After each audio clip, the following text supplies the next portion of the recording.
Not illegal कि अगर मुसलमानों को आप डिप्राइव करें, मुसलमानों के खिलाफ कुछ भी करें, इमोरल, क्रूअल, कोई फर्क नहीं पड़ता है, इलीगल नहीं है, वो होना चाहिए। इस किस्म का माइंडसेट है मोदी का। अगर ये कांग्रेस का पार्टी होता तो ये कांग्रेस पार्टी गवर्नमेंट एब्सटेन नहीं करता, कांग्रेस पार्टी गवर्नमेंट शायद ये रेजोल्यूशन के लिए वोट करता।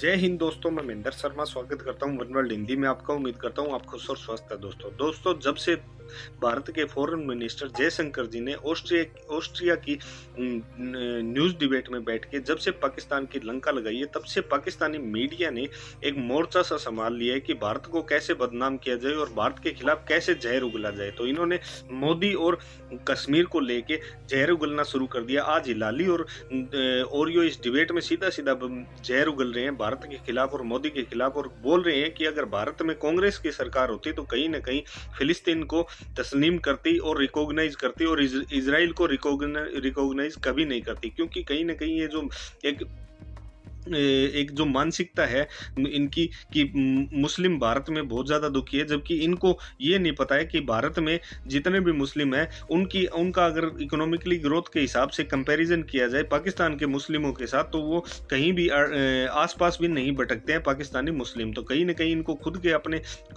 अंदर झांक के देखना चाहिए कि वो क्या कर रहे हैं, जबकि ये भारत के खिलाफ हर मंच पे जहर उगलना शुरू कर देते हैं। तो दोस्तों देखिए डिबेट और कमेंट में अपनी प्रतिक्रिया जरूर दें। लास्ट में आपसे रिक्वेस्ट करूंगा, चैनल पे नए हैं तो चैनल को सबसे पहले सब्सक्राइब करें, लाइक शेयर कमेंट जरूर करें। दोस्तों जय हिंद, वंदे मातरम, भारत माता की जय। दोस्तों समेत 87 ममालिक ने करारदाद के हक में वोट दिया है, जबकि अमेरिका, जर्मनी, बरतानिया समेत 24 रुकन ममालिक ने करारदाद की मुखालिफत की है और 53 ममालिक गैर जानिबदार रहे हैं, और गैर जानिबदार रहने वालों में भारत भी शामिल है। हिलाली साहब, भारत ने इस करारदाद में अपनी राय का इजहार नहीं किया, तो क्या भारत को ये खौफ लाहक है कि इस करारदाद में किसी भी तरह इन्वॉल्व होने से आलमी बरादरी की तवज्जो मकबूजा कश्मीर की तरफ चली जाएगी, जिस पर भारत ने इजरायली की तरह गैर कानूनी कब्जा कर रखा है?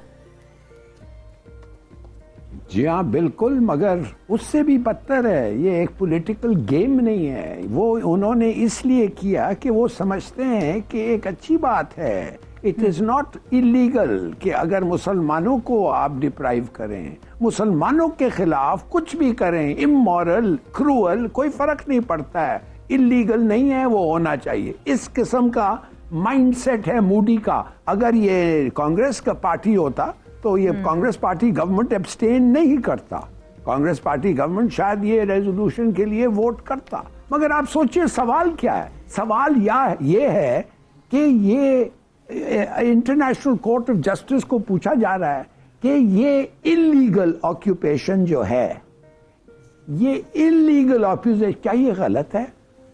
आप मुझे बताएं, इलीगल ऑक्यूपेशन सही हो सकता है? जो कानून की खिलाफ वर्जी आप कर रहे हैं वो सही हो सकता है? बड़ा अच्छा पॉइंट है। क्या आप समझते हैं कि इलीगल ऑक्यूपेशन वो इमोरल भी नहीं हो सकता है? कानून हमने क्यों बताया? मोरालिटी को भी इन्फोर्स करना है कुछ हद तक। क्या इलीगल मॉरल भी हो सकता है? तो कहने की बात यह है, 77 मुल्कों ने कहा है कि ठीक है, या कुछ कहा ही नहीं है, या कहा है ठीक है। आप समझती हैं ये दुनिया कितना कैसा तकसीम हुआ है? 77 मुल्क एक चीज जो गंद से गंद, इट इज द बिगेस्ट गुना, लोगों की क्रूअल्टी, इनजस्टिस, इमोरालिटी, इलीगैलिटी, 77 मुल्क हैं जो कहते नहीं।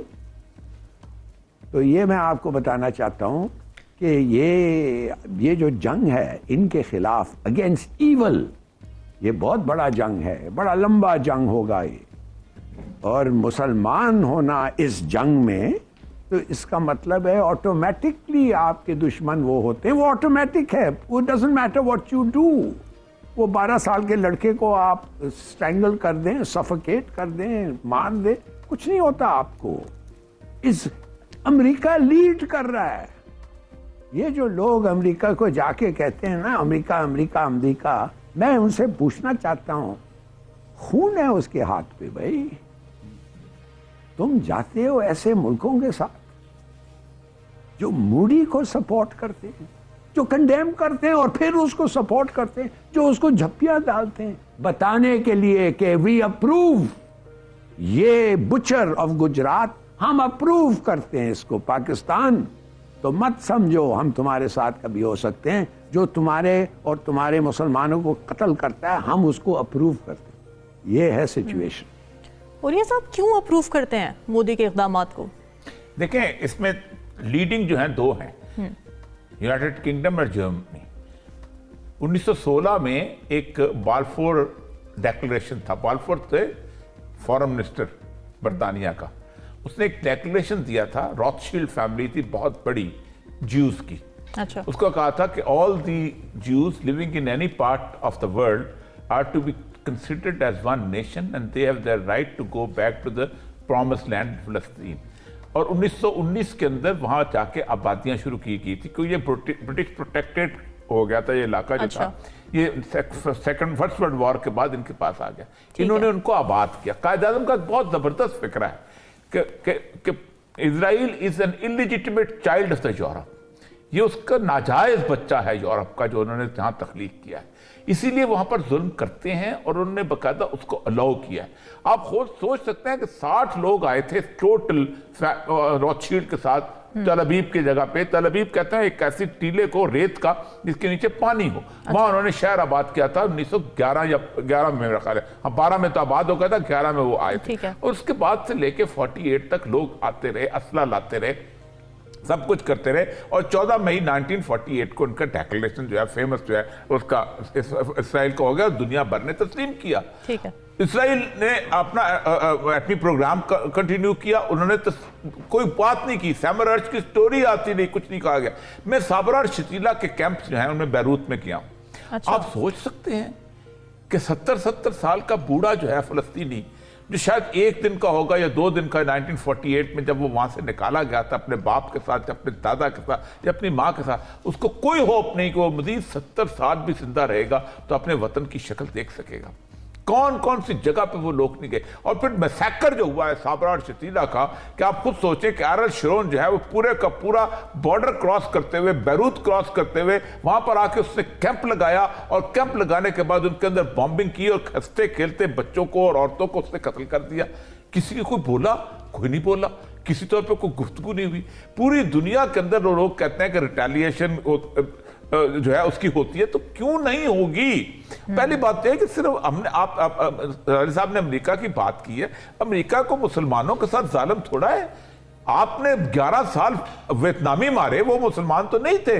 आपने कत्लो गारत किया और आपने रैम्बो की फिल्में बनाई उसके ऊपर कि हम अफ्रीकी जो पता नहीं हम क्या चीज है। आपने 60 लाख बंदा वहां कत्ल कर दिया। आपने 12 मुल्क जो थे लैटिन अमेरिका के, जिसमें चिली था, जिसमें निकरागुआ था, जिसमें होंडुरास था, आपने सिर्फ कॉन्ट्रा गुरिल्ला और कहा कि ये कम्युनिस्ट आ रहे हैं हमें मार देंगे। आपने स्कूल ऑफ अमेरिका बनाया, उसमें फौजियों को तरबियत दी, वो जाके अपने बंदों को कत्ल करते थे, मिसिंग पर्सन करते थे। आप जालिम हो यार। आप एक बुचर जो है वो बुचर की सपोर्ट करे ना मोदी की, तो उसी की सपोर्ट करता है, वो उसको साथ देता है। असल मसला यह है कि ये जो 24 मुल्क हैं जिन्होंने मुखालिफ वोट दिया, जिनके अंदर कोई अखलाकियात, कोई इंसानियत, कोई ह्यूमनिज्म, कोई चीज है क्या? पाकिस्तान की किसी ह्यूमन राइट ऑर्गेनाइजेशन ने कंडेम किया इन मुल्कों को? क्या कहा कि जर्मनी गलत है? क्या कहा कि यूनाइटेड स्टेट्स गलत है? क्या कहा यूनाइटेड किंगडम गलत है? और 23 लोग जो बुज़दिल के बच्चे जिन्होंने एब्सटेन किया है, इंक्लूडिंग इंडिया, जिनके अंदर इतनी मॉरल करेज नहीं है कि खड़े होकर कह दे कि हम इसके खिलाफ हैं, इस हद तक बुज़दिली इंटरनेशनल कमिटी ऑफ नेशंस के अंदर, ये तो तमाशबीनी है और कुछ नहीं। ठीक है। हिलाली साहब, आपको क्या लगता है बड़े ममालिक की जो जानिबदाराना पॉलिसीज़ हैं, वीटो जैसे इख्तियारात हैं, तो इस सब में जो कमज़ोर ममालिक हैं क्या कर सकते हैं? क्या रास्ते हैं उनके पास? हमारे पास सिर्फ थोड़ा सा टाइम रहेगा, जल्दी से बता दीजिएगा। अगर कमजोरी है तो इसके माने आप बस झुक जाएं और उनको वो करें जो ये गंदे लोग, इमोरल लोग, क्रूअल लोग ये करते हैं। आप समझते हैं? बिल्कुल नहीं। आप टिके रहें। ये तो अफसोस से कहना पड़ता है। अरब को देखिए, वो फिलिस्तीन भाई कुछ नहीं है, 2-4 मिलियन है, उसको कुछ पैसे दो, या भूख से मर रहे हैं उधर, पानी नहीं है, बिजली नहीं है, और आप जा रहे हैं और इसराइल को कह रहे हैं हम तुम्हारे को मानना चाहते हैं, तुम्हारे को ये वो, तुम उनसे सिक्योरिटी मांग रहे हो एक और मुसलमान मुल्क के खिलाफ, ईरान। ये हद है, इट्स द डिस्पिकेबल। ये मैं आपको कह रहा हूं, ठीक है। इसलिए हमारी मुसलमानों का ये कंडीशन है। बिल्कुल ठीक है।